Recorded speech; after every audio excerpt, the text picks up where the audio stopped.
विजयी विश्व तिरंगा प्यारा, झंडा ऊंचा रहे हमारा, वीरों को हर्षाने वाला, प्रेम सुधा बरसाने वाला, मातृभूमि का तन मन सारा, झंडा ऊंचा रहे हमारा।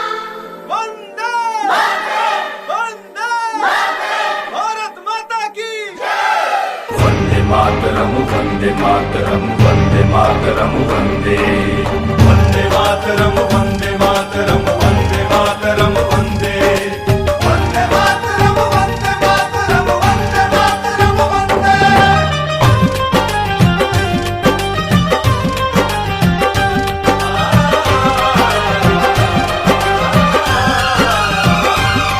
मेरा रंग दे बसंती चोला था भगत सिंह ने बोला, जब भड़का क्रांति का सोला आसन दुश्मन का टोला।